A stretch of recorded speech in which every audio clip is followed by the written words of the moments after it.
এবার আসছি মাল্টিমিটারের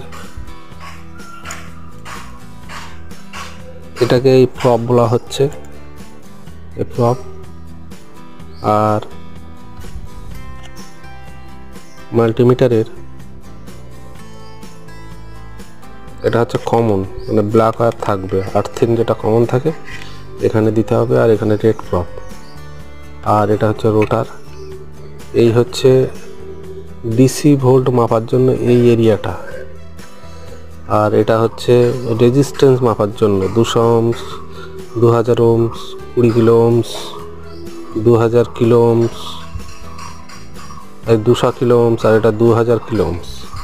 আর এই মাল্টিমিটার ও ক্ল্যাম্প মিটারের সম্পূর্ণ ভিডিও দেখতে গেলে নিচের ভিডিও লিংক দেওয়া আছে, ক্লিক করে সম্পূর্ণ ভিডিওটি দেখতে পাবে।